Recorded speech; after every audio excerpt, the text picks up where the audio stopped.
Hi viewers, আসসালামু আলাইকুম। সোনিয়াস কিচেনের পক্ষ থেকে সবাইকে স্বাগতম। আজ আমি আপনাদেরকে তৈরি করে দেখাবো ঝরঝরে সাদা পোলাও বা প্লেন পোলাও। আমি যেভাবে পোলাওটা রান্না করব, আপনারাও যদি আমার মতো ঠিক একইভাবে রান্না করেন, আশা করি আপনাদের পোলাওটা অনেক ঝরঝরা হবে। ভিডিওটি না টেনে পুরোটা দেখার অনুরোধ রইল। আর আমাদের চ্যানেলটিতে নতুন দর্শক হলে প্লিজ আমাদের চ্যানেলটিকে সাবস্ক্রাইব করে পাশেই থাকুন।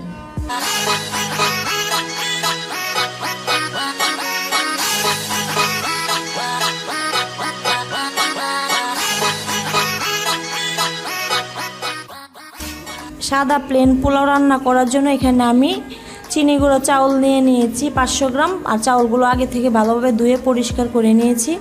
এবার একটা স্ট্রেনারের সাহায্যে একটু ছেঁকে নিচ্ছি। এ পর্যায়ে আমরা চলে যাব মূল রান্নায়। চলে এসেছি আমরা চুলায়। আর চুলায় একটি প্যান বসিয়ে এতে হাফ কাপ পরিমাণ তেল দিয়ে দিয়েছি। এবার আমরা অপেক্ষা করব তেলটা গরম হওয়ার জন্য। আমাদের তেলটা গরম হয়ে যাওয়ার পর এবার এতে অ্যাড করে দিচ্ছি আমরা তেজপাতা, আর দিয়ে দিচ্ছি 1 ইঞ্চি পরিমাণ 3 টুকরো দারচিনি, 2 টুকরো জৈতিক। এবার এতে দিয়ে দিব সামান্য পরিমাণ স্টার মশলা, আর এর সাথে দিয়ে দিব আমি 4টা এলাচ। গোটা মশলাগুলো দেওয়া হয়ে গেছে। এবার এটাকে একটু ভালোভাবে নাড়িয়ে এর সাথে অ্যাড করে দিব আমি 2 টেবিল চামচ পেঁয়াজ বাটা।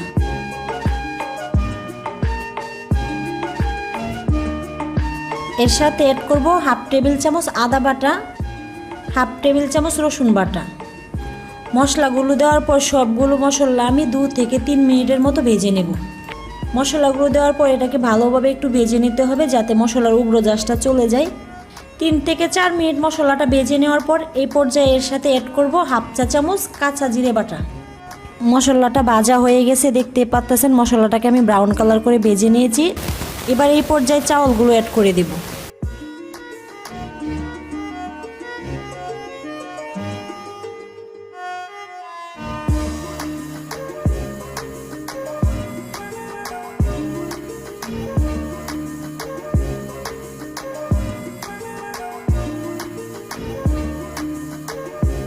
চাউলগুলো দেওয়ার পর এটাকে আমি 3-4 মিনিটের মতো একটু ভেজে নিয়েছি।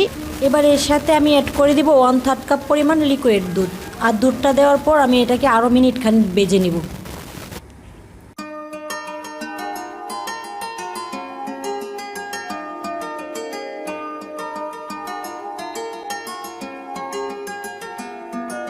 চাউলটাকে মিনিট খানেক ভেজে নেওয়ার পর এ পর্যায়ে অ্যাড করে দেব যতটুকু চাউল নিয়েছি ঠিক তার 1.5 গুণ পরিমাণ গরম পানি।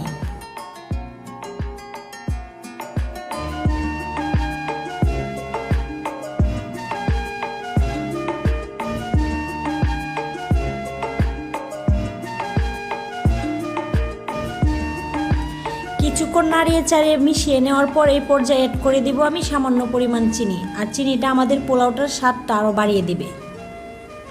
এর সাথে অ্যাড করে দিব পরিমাণ মতো লবণ। এবার এটাকে একটু ভালোভাবে নাড়িয়ে ঢাকনা দিয়ে অপেক্ষা করব ফুটে আসা পর্যন্ত। পোলাওটা ফুটে এসেছে। এ পর্যায়ে অ্যাড করে দিব আমরা 5-6টা কাঁচামরিচ। আর কাঁচামরিচগুলো দিব আমরা সুন্দর একটা ফ্লেভারের জন্য। পোলাওটা বলক এসে যাওয়ার পর এটাকে ঢাকনা দিয়ে আমি চুলাটার আঁচ একদম লো করে বাকি রান্নাটা করে নেব।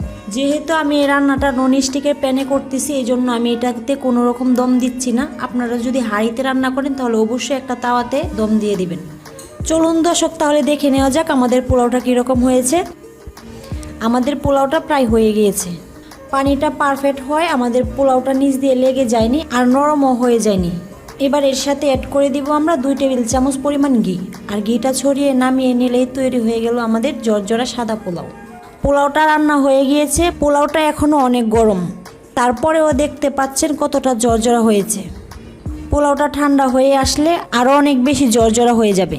আমার এই রেসিপিটি যদি আপনাদের ভালো লেগে থাকে তাহলে লাইক, কমেন্ট ও শেয়ার করতে ভুলবেন না। আজকের মতো বিদায় নিচ্ছি। দেখা হবে আবারও নতুন কোনো রেসিপি নিয়ে। সে পর্যন্ত ভালো থাকুন, সুস্থ থাকুন। আল্লাহ হাফেজ।